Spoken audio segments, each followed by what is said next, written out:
MOIN.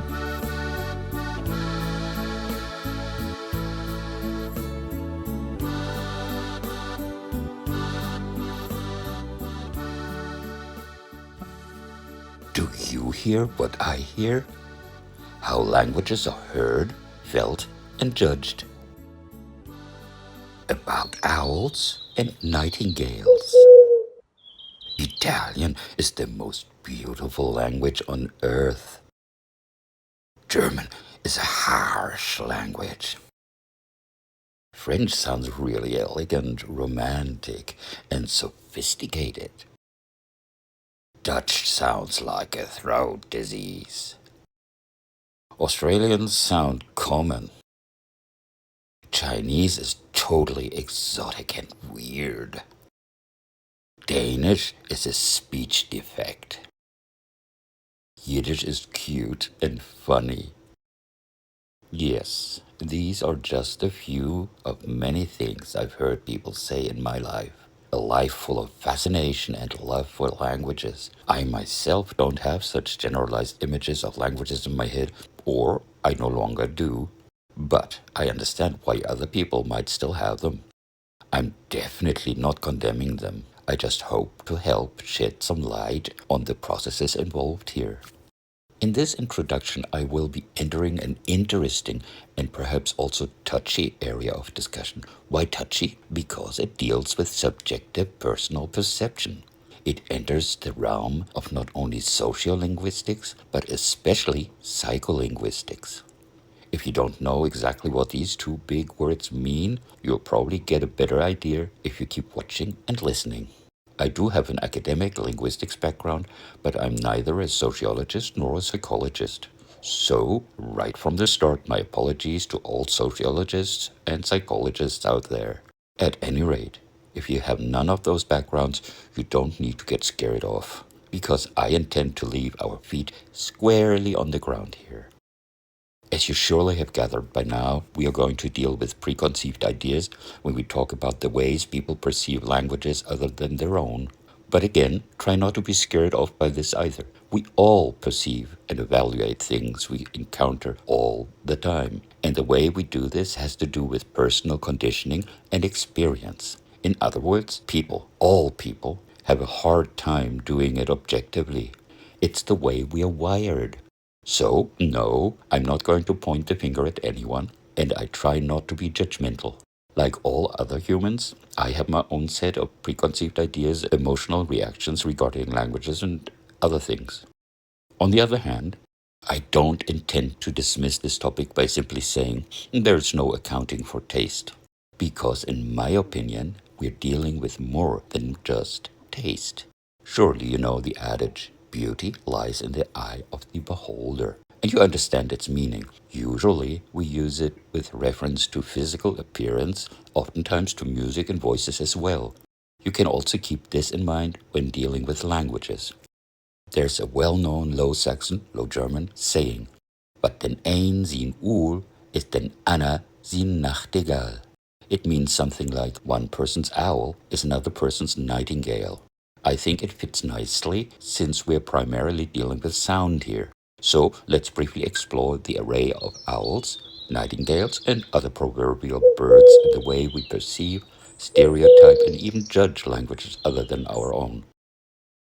Almost all people love their native languages, though they may perceive some variants and styles as more pleasant than others. Things are different when it comes to languages or even dialects other than our own. People then relate the other languages or dialects to their own languages or dialects. From this vantage point, they view what is unfamiliar in comparison with what is familiar and with what they associate with it. But before we deal with subtleties, let's just briefly consider a person's negative perception of all foreign languages. You may have come across someone yelling at immigrants or visitors that they damn well better be speaking the language of the land, even with each other in private. In most such cases, you're dealing with unadorned xenophobia. This may be coupled with a suspicion that one is being talked about in secret code, a reaction that even some non-xenophobic people may have. It can also work the other way around, though rarely applying to all foreign languages. I have been flirted with by non-Europeans that found my European accent or my multilingualism attractive, charming, even sexy. Let's move on from generalized foreign language perception to language-specific perception. Dealing with the unfamiliar, sounds. It seems to be human nature to feel challenged by the unfamiliar. If we don't reject it outright, we try to make sense of it by relating it to what we already know. We filter what we perceive, focusing on features that strike us as foreign, features that stand out and shape our impression. The qualities we assign to these unfamiliar sounds can quickly form a generalized mental picture of the entire language. If we have no other context, no knowledge of the culture or the structure of the language, we evaluate it solely based on that sound picture. At first listen, we might describe the language as melodious, choppy, soft, grating, slurring, or something similar. Then we might begin to notice specific sounds or sound sequences that strike us as unusual. As we try to make sense of them, we often relate them, consciously or not, to sounds in our own language. Familiar, but with a slight defect. The first foreign language I came into contact with as a young child was English, British English to be precise, because we lived in the British occupation zone of post-war Germany. I found it fascinating and couldn't wait to learn it in school. It sounded both familiar and strange. Its cadence and diphthongs reminded me of our homegrown Low Saxon, Low German, but there were also unfamiliar sounds. It featured a curious retroflex R and the lispy th sound, which I initially associated with a speech defect. Yet there were also S and Z sounds that alternated with it in English. So I wasn't really dealing with a lisp. Learning to keep them apart was hard work, but I enjoyed it. There were two more challenges in English that stood out, and I admit I still struggle with them at times. One is pronouncing final ths in words like cloths. The other is avoiding final devoicing, a feature of West Germanic that doesn't apply in English. So I had to learn to keep word pairs like had and hat clearly distinct. Sloppy sounds north of the border. I remember people in Germany telling me how peculiar Danish sounded, sometimes even making silly remarks like calling it a speech defect. On the other hand, a Danish accent in German was considered kind of cute. Being intensely interested in languages even as a child, I made sure I got to hear Danish spoken. At first, I did find the sound rather strange, full of slurring sounding, lax interdental consonants that I initially related to German L, and odd little hiccupy vowel interruptions. It struck me as weird, but the intriguing kind of weird that made me want to dig deeper and learn the language. The supposed L turned out to be an interdental approximant, usually spelled D. The supposed hiccup turned out to be the Danish stød, a kind of creaky voice that is phonemic, which means that it can change meaning. It took me a while to master that pronunciation. I still found it odd, until one day I listened to an hour of actors narrating folk tales on Danish radio, and I fell in love with the sound of Danish. Der var engang en sommerdag for længe siden, hvor hvedemarkerne stod gyldne, havren grøn og høet var rejst i stakke på engene. Omringet af skove og søer stod en pragtfuld gammel herregård. Denne sommer var skrabbebladene vokset så store, at de næsten skjulte synet af vandet. I skrabbebladenes skjul lå en andemor på sin rede, i sikkerhed fra væsler og den listige ræv. Southern loveliness.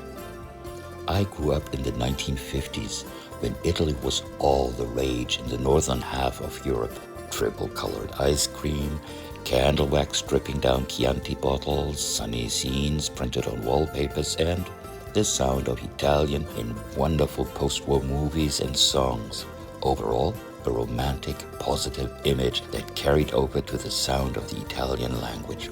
The consonant-vowel pattern, with almost every word ending in a vowel and consonants coming in both short and long versions, made for delightful listening. Some linguists have postulated that this CV pattern is primeval and therefore perceived as pleasing. Of course, it wasn't just the sounds. Positive images of Italy as a beautiful, sunny land full of vivacious people and delicious food intensified the pleasure. Ah, che bello! As a teenager, I came across Aldo Paladeschi's poem about a sick fountain, La Fontana Malata, and reveled in the contrast between the spluttering sounds of a clogged fountain and the fluidity of the Italian language.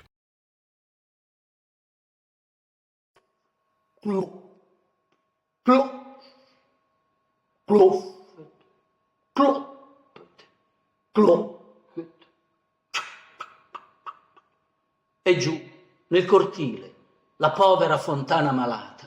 Che spasimo! Sentirla tossire. Tossisce, un poco si tace. Di nuovo, tossisce. Mia povera fontana, il male che hai, il cuore mi preme. Si tace, non getta più nulla. Si tace, non sode rumore di sorta, che forse sia morta? Orrore! Ah no, rieccola, ancora tossisce. Clop, clop, clop, clop, clop.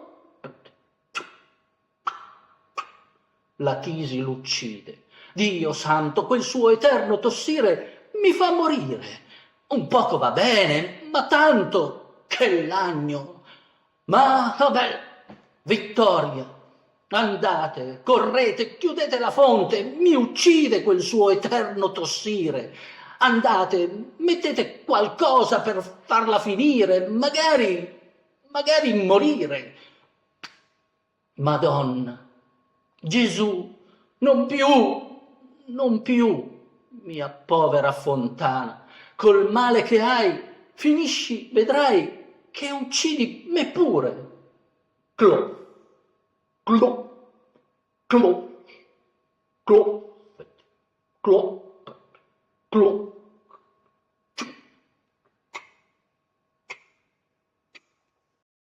Echoes of vastness.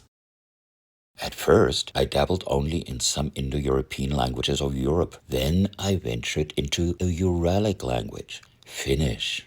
I knew someone who spoke German, English, Hebrew, and a bit of French. She told me she found Finnish and Hungarian to be ugly languages. When I asked her why, it turned out she simply couldn't relate them to anything she already knew, and so she dismissed them as ugly. I, on the other hand, quickly grew to love Finnish. I liked its agglutinative grammar, the way it plays with long and short vowels and consonants, the ratada rhythm, the clearly articulated vowels that harmonize with each other, and above all, the almost perfectly phonemic orthography. I found learning Finnish both challenging and soothing. Soothing, like those plaintive ancient folk songs that seem to echo from the Siberian vastness. Although I didn't get all that far, studying it was a valuable experience, and I really grew to like the structural clarity of agglutinative languages in which long words can express what in Indo-European languages are whole phrases or even sentences. It opened my mind to languages outside the familiar and eventually led me to the Turkic languages, which share similar structural patterns. And before me lay a richly patterned carpet of languages spread out between Eastern Europe and Eastern Asia. Mä ajattelin taas kertoa tästä laulusta ensin vähäsen.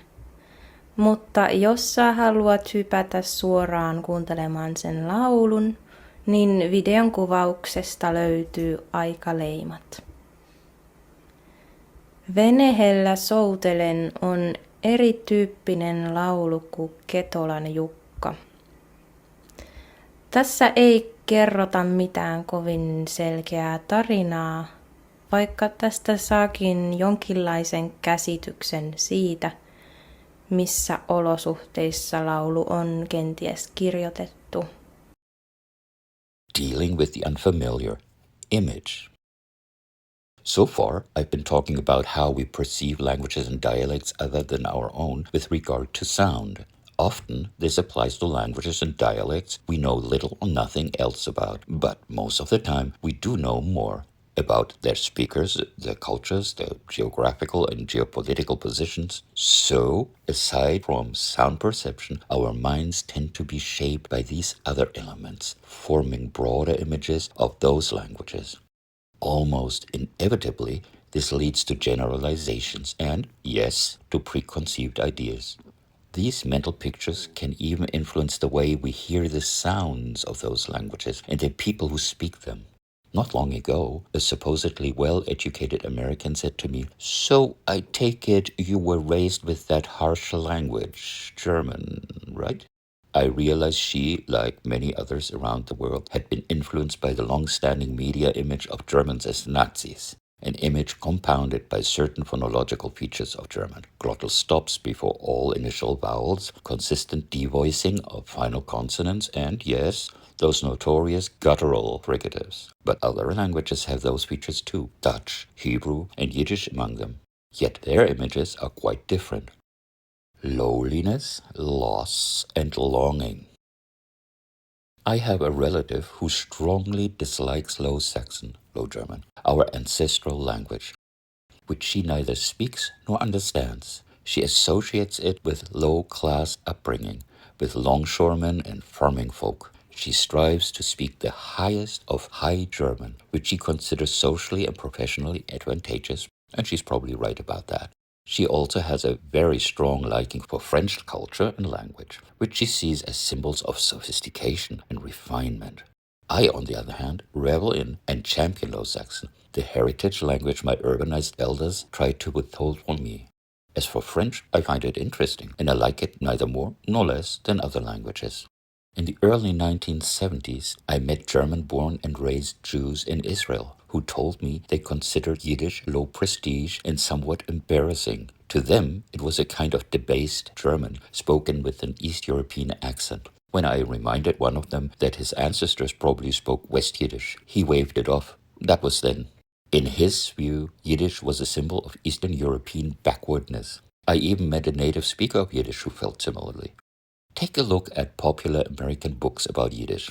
The majority portray the language as cute and funny, as if it were a joke dialect rather than a vehicle of literature, philosophy, and survival. This is not unlike the image people assign to Low Saxon. Another thing these two languages have in common is that they have been declared moribund for ages, and yet they keep humming along.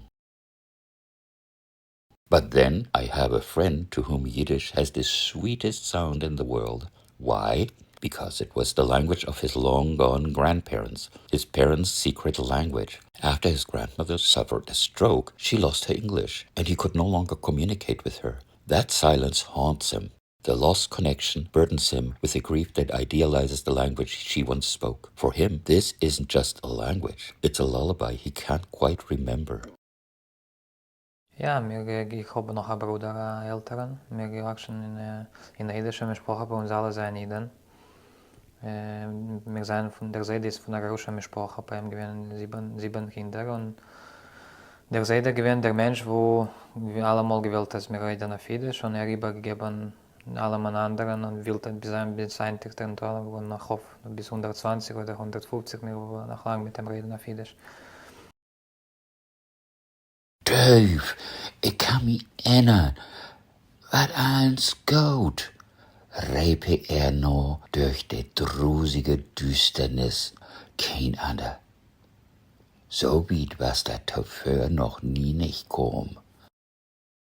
Dat eens goud werd, dat has in God onder deine om mij in eensten toezegd. Und dann is jämmerlich an Krebs gestorben. Nu hij volwassen is, da glaubt nicht mehr an den Slagsnack. Wat eens goud, ha, tüen kram. Grölt hij vertwiebelt und gallig, kloppt mit de Füßt op dat Steuerrad und stiert op de glinsterige Teierstraat, die hem schiens opsuchen will. Und dann kommt mit mal dat gräsig grelle Licht de Böe. Und The Beast and the Beauty. Many people in the West associate Arabic with conflict, extremism, or foreignness. These associations aren't linguistic, they're political. Decades of media portrayal, war, and cultural distance have made Arabic sound threatening to some ears, even before a single word is uttered. Yet, Arabic is also the language of poetry, prayer, and centuries of sophisticated literature and scholarship. I've seen people flinch at the sound of a Quran recitation because of how they've been conditioned to hear it. But if you listen with an open mind, you may hear something else entirely. Melodic cadences, deep spiritual rhythm, and profound beauty.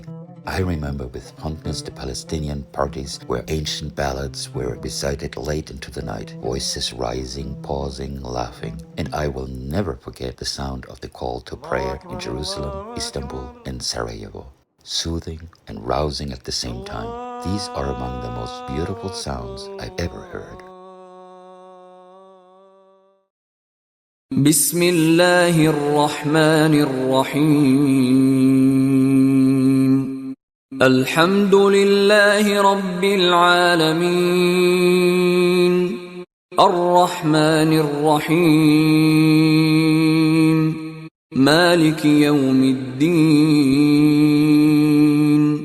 إياك نعبد وإياك نستعين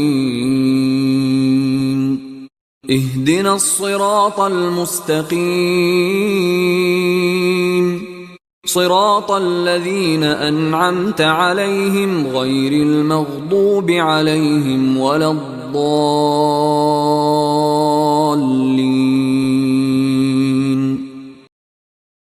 Writer's and reader's block. More times than I care to remember, I've heard English speakers referring to another language saying something like, "It's a phonetic language." What? All spoken languages are phonetic. What they really mean is that the language has a writing system that reflects its sounds more or less logically and consistently, unlike English spelling, which is based on a 15th century system and takes a lifetime to master. Spoken language and written language are related, but they are not the same thing. In fact, they are fundamentally separate systems. Unfortunately, fear of unfamiliar writing systems often keeps people from learning new languages. A strange or complicated-looking script is frequently mistaken for a sign that the language itself is impossibly hard. I knew someone who delayed learning Russian for years, simply because he was afraid of Cyrillic. I bet him I could teach him the script in a single day, and I did. I also know practicing non-Orthodox Jews who never learned to read Hebrew, having convinced themselves that the script was too difficult, even impossible to learn, let alone to write. In every case, it wasn't the language that was the problem. It was fear and lack of confidence. Breaking through the ultimate barrier. If there is one language or group of languages that epitomizes the gap between what is heard, what is seen, and what is imagined, it's probably Chinese. For much of my life, I didn't really know what Chinese sounded like. Some people made silly and probably racist ching-chong noises and squinty eyes to represent and likely to mock the distant, supposedly enigmatic culture of China and its supposedly inscrutable people. It was more an idea than a reality, something exotic, strange, vaguely mystical. The written characters looked like pictures from another world. People said it was tonal, that one word could mean 4 different things depending on how you said it. At first, I couldn't wrap my head around that. When I finally did hear Chinese, it didn't sound like what I had imagined. It was both more and less. Mandarin had a certain gentle rhythm to it, rounded vowels, elegant rising and falling contours, and occasional abrupt tonal jumps. It struck me as extremely clear and tidy, with an inner discipline to how syllables aligned and how intonation was layered over them. But it wasn't musical in the Western sense, nor was it any kind of monotone. It was structured, focused, different. As luck would have it, I later got to study spoken Mandarin as one of the Chinese languages, along with written Standard Chinese and Classical Chinese. I learned that much of what had once seemed exotic was simply a different phonemic inventory and set of suprasegmentals. There are only a limited number of syllables in the language, but they combine with 4 pitch contours, 5 if you count the neutral tone, to create rich layers of meaning. I began to feel how much of the language lives in movement, in flow, in contrast, not just of sound, but of thought. And that made it beautiful. My studies included a long stay in China where I experienced Mandarin in daily life and made it partly my own. I also caught a glimpse of a vast array of other languages and cultures in that large country. But sound is just one part of the picture. For many people, Chinese evokes powerful images, sometimes positive, sometimes not. China is often seen as culturally rich, but politically intimidating, a bearer of ancient wisdom, but also of modern threat. That mix of awe and anxiety inevitably colors people's perceptions of the language. As I mentioned earlier, I've seen and heard people ridicule Chinese without having heard a word of it. They parody it with nonsense syllables, squint their eyes and laugh. What they're mocking isn't the language, it's their own caricature of it. And that tells us more about them than about Chinese.